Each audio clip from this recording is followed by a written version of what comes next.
So I just needed to take a bit of a break, but I'm back. So as I was saying, that experience of being in transmission of light language through my hands and my body was one that really initiated me into a desire to dive deeper into galactic history in relation to food. And there are many, many lineages of knowledge around the relationship between seeds and the way that seeds are being monopolized and the ways that we can have access to them through Monsanto and industrial agriculture, and the ways that tending to heirloom seeds can really shift the way that we, on a bioevolutionary level, evolve as humans in our bodies in relation to what we're putting into our body. I just want to acknowledge that this is really surface level. Like, this is a huge topic. And as a practitioner of medicine through food, for myself first and foremost, and then somebody who also tends to a clinic here in Scarborough, where I have been serving people specifically in relation to colon hydrotherapy, which is an industry that I got into many years ago that I never had any plans to, but for various divine reasons started to do work seeing clients in colon hydrotherapy because of this passion around the relationship between food and our multiple dimensions of health. This facet of galactic history in relation to food is really, really something that I've been able to witness in its relationship to how people are tangibly impacted in their mental, emotional, spiritual health by food. And so I really would love to one day just hold a dedicated space to reflect on the relationship between galactic history and food. But for now, I'm really just curious to hear people's resonance with how some of these stories that have been presented around, ancient or creation stories through specific types of seeds, specific types of original agriculture, and its relationship to galactic history lands with people. The only other thing I'll say is that as there's this deep shift and deep recognition of how important tending to heirloom seeds and being able to have autonomy and sovereignty in our connection to agriculture and land, as this is becoming prominent, this is what, in my opinion, will kind of catapult us into deeper intimacy with galactic history, actually. That there's a huge relationship or a huge correlation between the degree to which we're able to come into intimacy with our relationship to our food system and the degree to which we're able to come into relationship with our star ancestors on an actual perceptive level in terms of our faculties, being able to even tune ourselves to tune our instruments to a place where we're able to perceive and be in particular types of tangible relationships with our star relatives is going to be contingent upon the degree to which we shift, not necessarily individually, although yes, individually, but collectively, societally, culturally, our relationship to our food systems. Because the quality of, some people would say, crystalline geometry in our bodies, which will be reflected through which will be informed by the quality of the crystalline quality of the foods that we're eating. And by crystalline quality, I mean the actual sacred geometry in the foods that we're eating, which you can see under a microscope. What is the structural integrity? What shapes and patterns form in the cellular structure of the foods that we're eating? Many people would say that at the moment there is a shift from there's a shift from sort of carbon-based infrastructure in the human body to a more crystalline based infrastructure of the human body, or crystalline structural integrity of our cells. And this has very specific meaning in terms of how, when you look under a microscope, what sort of formations of geography we see. The only other thing I'll say about this this relationship between food system, the body, and our faculty to perceive some of these emerging and coming into form,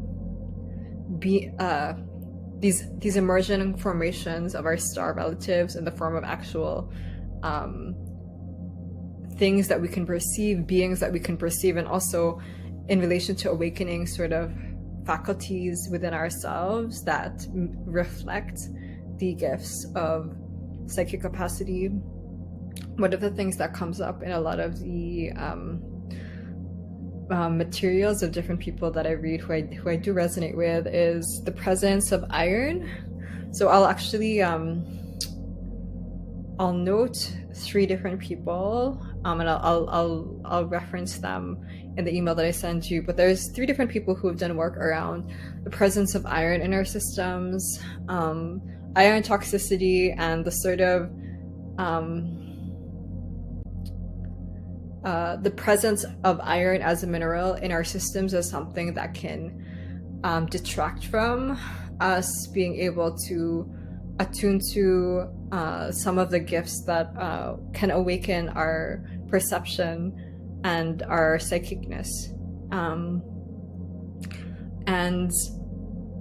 there's a lot of, as we know, if we have been born with wombs, and even for us who have not been born with wombs, there's a lot of emphasis on getting enough iron, which is valid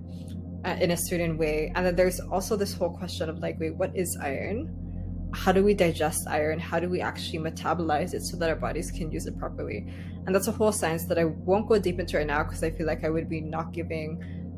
be giving the best synthesis of it. There are people, specifically somebody called the Mineral Shaman on Instagram, who works with the lineage of medicine from healing himself, that really looks into iron toxicity. And I just want to note too that this lineage of knowledge around iron toxicity, these are people who really propound eating a lot of like liver and organs. So it's not like they're saying don't eat things that have a lot of iron in it. There's just a recognition of the ways that a lot of us are encouraged to eat through various paradigms that they feel are distorted, being really supportive of specifically iron toxicity. And I'm noting that at the same time, and there's a lot of resonance in the ways that I connect with the work. So I'm noting that because a couple other practitioners of galactic history, one of whom is, her name is Aisling Kirkert, and then another person who is, I don't think they know one another, but I've connected with both of their work. One of the people who is in the video of Ths Stars, the Indigo Angel, she speaks a lot about iron and how the presence of iron, there's sort of an iron brandishing that happens that relates to there being sort of energetic vortices in our body that allow for certain types of, I would say like reptilian or certain types of star nations that don't necessarily have our highest good in their intention or in their agenda, that's the capacity to access our bodies has a relationship to certain types of iron brandishing. And so this is Indigo Angel. Then there's also Aisling Kirkert, whose work I follow a lot in relationship to ceremony and ritual, and also sometimes galactic history, although it's not necessarily the absolute focus of her work. She has spoken recently about how there's an evolution from the sort of iron-based body to a more biocrystalline body, and how this shift allows for us to be in relationship to some of our faculties of knowing and intuitive sort of power in relationship to our cosmic genealogies. And so I'm just noting all of this because various lineages of people and thought that have resonated with me over time have come into this sort of synergy with one another to, for me, want to pose these questions, or have inspired me to want to pose these questions about what relationship, like literally the minerals of our body, which literally relates to what type of mineral content is in our soils, which is literally impacted by agriculture within the industrial agricultural complex, and how it can actually kind of create an imbalance in the types of minerals that are in our soil, how all of these things come together to impact the ways that we can, number one, be in sovereignty and empowerment in our critical and psychic faculties, and number two, might create access or entry points to different types of portals for certain types of star nations to be in relationship to our bodies in ways that may or may not benefit us. So I'm noting that, and I'm going to pause there for this food slide. Then finally going to go into this womb slide, which is really intense. Like, this is my favorite in the sense that it brings up the most for me in terms of my own memories around that I'm still coming into being able to verbalize.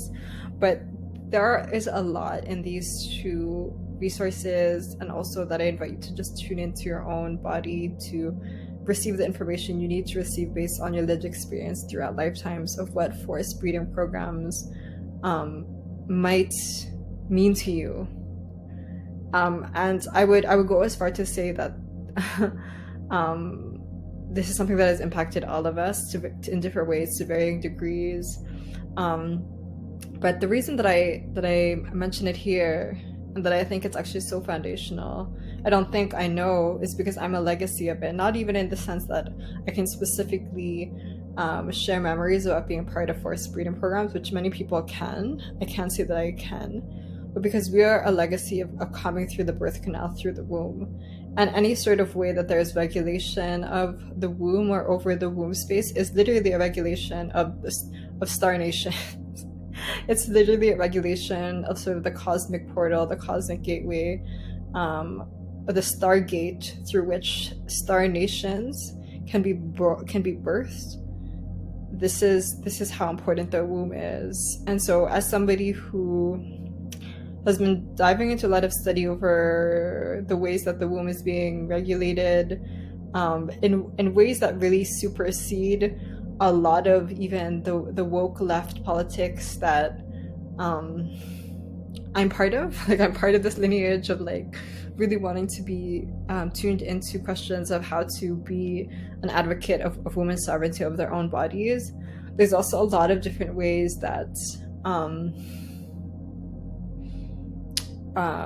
the womb is regulated in kind of nefarious ways that really, for me, are the foundation of not just our energy of birthing star nations but are very much related to our actual creative energy of creating anything beyond and before our baby, which is, of course, one of the most miraculous ways to create, to literally birth another human being through our womb, through our stargate. There's all these questions of how we birth through our creative energy, through our womb space, all of these dreams and visions that some of us are here to birth those, and not necessarily humans. Some of us are here to birth wildscapes of dreams that are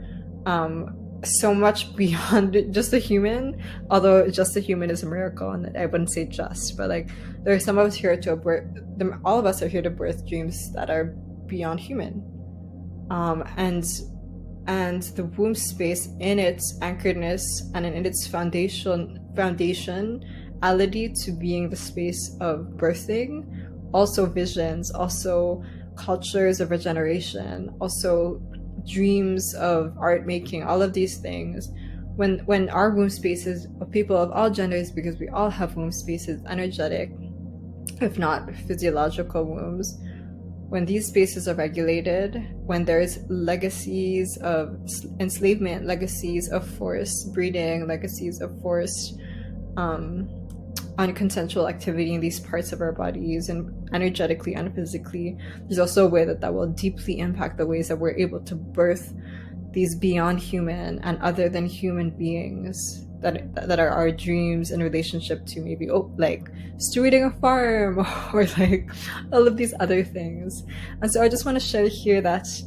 there's a lot of potentially contentious and very intense and highly challenging information in relationship to the amount of violence that we're invited to confront in our lineage as peoples when we're reading these resources. But really the invitation is to ask your body how this information resonates on a personal, intuitive level.